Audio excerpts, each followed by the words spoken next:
Physics chapter 28 theory video 4. Now we are going to discuss about photons having momentum. So now this might be a little confusing because you know photons don't have a mass. So how can it have a momentum if there is no mass? So this was actually first discussed by Johannes Kepler in 1600s, and later on this theory was discussed again by Albert Einstein in his theory of relativity. So the fact that both of them brought forward was that a comet would have a tail away from the sun. So now this is actually it is empty space. It is passing through empty space. So this tail is away from the sun. It is not specifically in the direction. It is away from the sun. That is what that is the issue about these comets. That is the interesting thing about these comets. So Johannes Kepler said that it should be because it's the particulate nature of the photons. He did not actually specify that it is photons, but he suggested that. But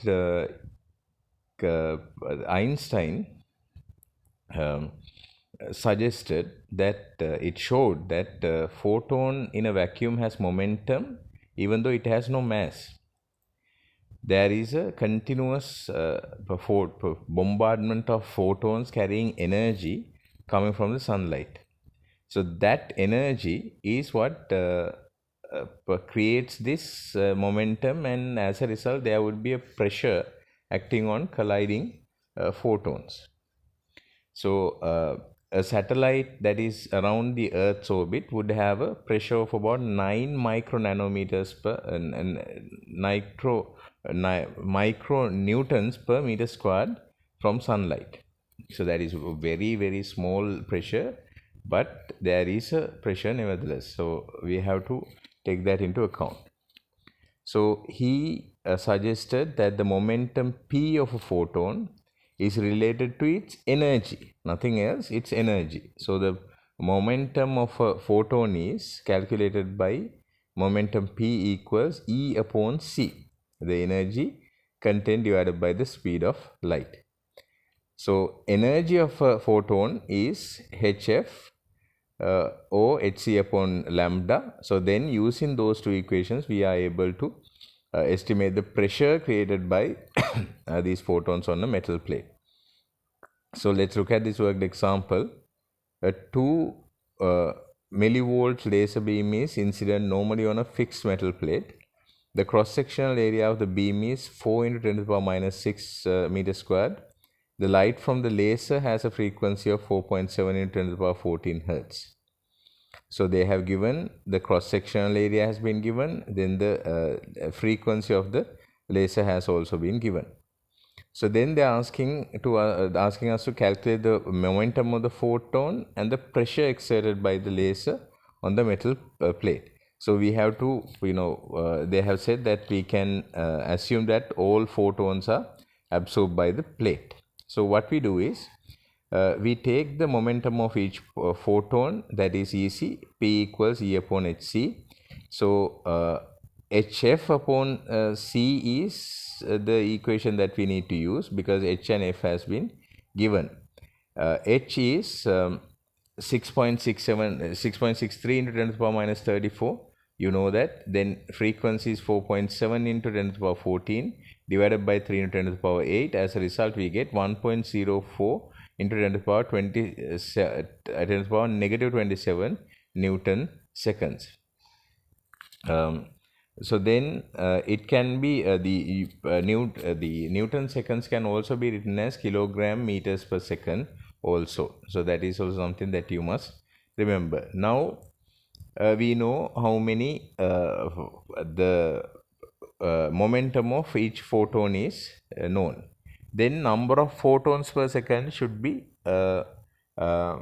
found then that is equal to power over energy of each photon. Each photon, here they have written proton, uh, that is an error. Number of photons per second is power over energy of each photon. We divide 0.002 by they have given milliwatts. 2.0 milliwatts is the power 0.002 in watts. You divide it by hf, then you get 6.42 into 10 to the power 15 per second. So that is the number of photons that collide per second. So then we have to calculate the force uh, by all of these. So the time interval, we have to assume it to be 1 second. So the force is rate of change of momentum of the photons. So number of photons per second into momentum of each photon. So that would be the multiplication of those two. Then the pressure is equal to force over area, 6.68 into 10 to the power minus 12 divided by 4 into 10 to the power minus 6. Area has been given. Then 1.7 into 10 to the power minus 6 pascals is the that is the force that applies on this, right? So another interesting that you need to understand is this is a very, very small force to apply on a metal plate. But if it was in deep space where nothing exists, so this force would over time it would become significant and would show some sort of a movement as a result. Right, now we are going to move on to line spectra. But before that, we have to write a note on this part. Write down photons and momentum. Based on, not based on, rather write down developing on the theory developed by Johannes Kepler in 1600s. Albert Einstein showed that photon traveling in a vacuum has momentum due to its energy.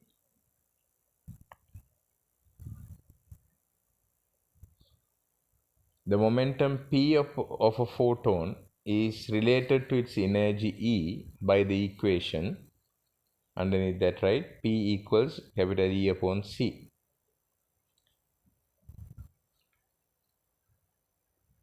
E is the energy of the photon and C is the speed of light.